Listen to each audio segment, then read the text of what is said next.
Morning student, Shri GM Londa primary school में आपका स्वागत है। आज हम पढ़ेंगे standard 5th second term subject Hindi lesson number 11 madam Curie. उसका साहित्य प्रकार है जीवनी। बच्चों, मैडम क्यूरी का नाम तो आपने सुना होगा। उसने आविष्कारों के बारे में पहले मैं थोड़ी आपको जानकारी बता देती हूँ। वैज्ञानिक आविष्कार और आविष्कारकर्ता: radio Marconi, bulb Edison, rail Stephen, printing press Gutenberg, fountain pen water pen, telephone Graham Bell, engine James Watt, जलियान फुल्टन, तार मार्कोनी। तो ये थे आविष्कार और आविष्कारकर्ता। आज तो हमें मैडम क्यूरी की जीवनी के बारे में थोड़ी बहुत जानकारी प्राप्त करनी है। तो चलिए हम पढ़ते हैं मैडम क्यूरी के बारे में।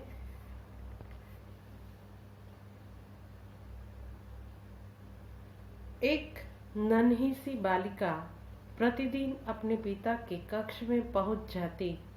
वहां अलमारी में रखी विज्ञान संबंधी चीजों को वह बहुत ध्यान से देखती रहती। एक दिन अपने पिता से पूछा, पिताजी, ये क्या चीज है? ये सब क्या आपने रखा है? उसके पिता ने कहा, बेटी, यह भौतिक विज्ञान की सामग्री है। इनसे हम नए नए प्रयोग करते हैं। इन चीजों से हम नए नए प्रयोग करते हैं। वह भौतिक विज्ञान का अर्थ नहीं जानती थी क्योंकि इतनी छोटी थी, वो समझदार नहीं थी। लेकिन उत्सुकतावश उसने अपने पिता से कहा, पिताजी, मैं भी ये प्रयोग करूंगी। उसके पिता हंसने लगे। यह नन्ही सी बालिका मान्या थी। उसका नाम था मान्या। इसका जन्म पोलैंड में हुआ था। माँ को क्षय रोग की बीमारी थी, इसलिए कुछ दिनों बाद उसकी मृत्यु हो गई थी। मान्या बचपन से ही अपने पिता के विज्ञान संबंधी कार्यों में सहयोग करती थी। पिता ने अपनी पुत्री की जिज्ञासा को देखकर उसे भौतिक विज्ञान की शिक्षा देना आरंभ कर दिया। मान्या की गणित और विज्ञान में विशेष रुचि थी। वह वैज्ञानिक बनना चाहती थी, लेकिन उसके पिता के पास इतना धन नहीं था कि वे उसे उच्च शिक्षा हेतु कॉलेज भेज सके। उसके पिता के पास इतना धन नहीं था कि वो अपनी बेटी की आगे की पढ़ाई के लिए वो कॉलेज भेज सके। पर ये मान्या भी कुछ कम नहीं थी। बचपन से ही आसपास वाले के घरों में काम करके, कुछ बच्चों के ट्यूशन लेके अपनी पढ़ाई अपने आप ही की है। और कुछ बनने के लिए परिश्रम तो जरूरी है। परिश्रम करेंगे तभी तो आगे बढ़ेंगे। मेहनत का फल मीठा होता है, पर पहले मेहनत तो करनी होती है। मान्या अब समझदार हो चुकी थी। वह अपने पिता की मजबूरी समझती थी, इसलिए उसने लोगों के घरों में कुछ दिन काम किया। आसपास में लोगों के घर में कुछ दिन काम किया। उससे जो धन प्राप्त हुआ उसे अपनी शिक्षा पर खर्च किया। अपनी पढ़ाई का खर्च वो स्वयं ही उठाती थी। स्वयं खुद काम करके, आसपास में लोगों के घर में काम करके और अपनी पढ़ाई के पैसे उसने इकट्ठे कर लिए। वह धनी परिवार के बच्चों को विज्ञान पढ़ाने लगी, उसकी ट्यूशन लेने लगी। उससे प्राप्त धन इकट्ठा करके वह उच्च शिक्षा के लिए पेरिस गई।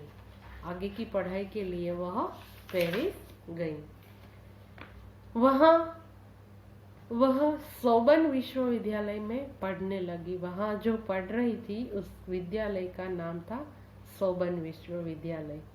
पेरिस फ्रांस का एक सुंदर शहर है। फ्रांसीसी भाषा में मान्या को मारिया कहते हैं। इसी कारण लोग उसे मारिया नाम से पुकारने लगे।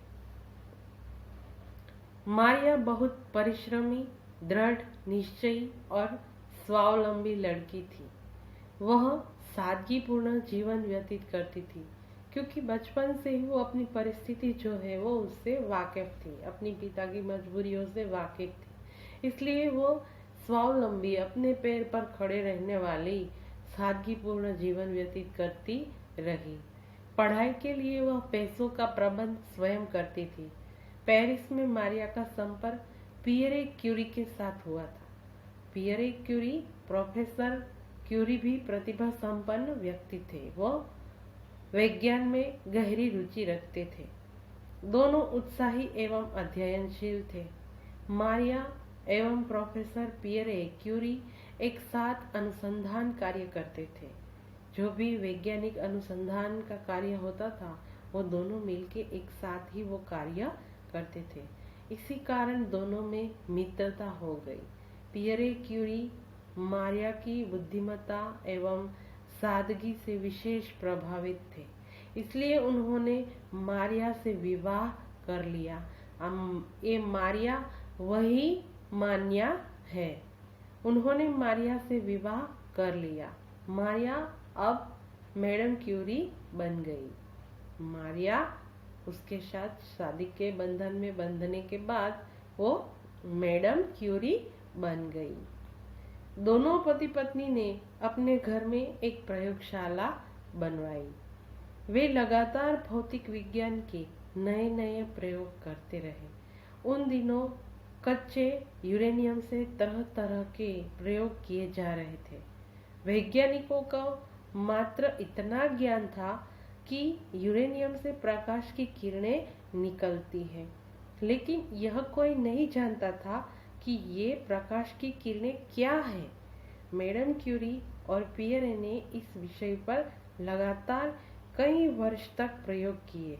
उन्होंने कच्चे यूरेनियम को भट्टी में लगाया। भट्टी होती है ना, आग होती है ना, जहाँ पे मटके जो है वो सीके जाते हैं, उस भट्टी में डाला, उसमें गलाया, पिघलाया, उसे छाना और साफ किया। इसके बाद वह पदार्थ प्यालों में मेज पर रख दिया, एक टेबल के ऊपर रख दिया।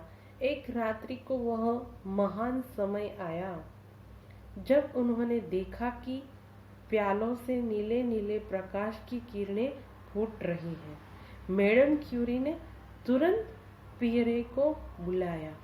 दोनों यह दृश्य देखकर स्तब्ध रह गए। वे समझ गए कि उनका प्रयोग सफल हो गया।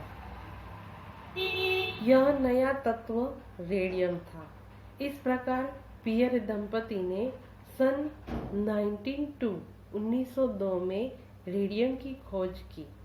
उनकी इस खोज के लिए सन 1903 में उन्हें नोबेल पुरस्कार मिला।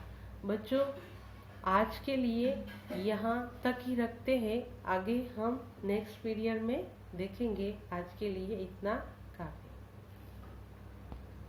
नमस्ते, थैंक यू।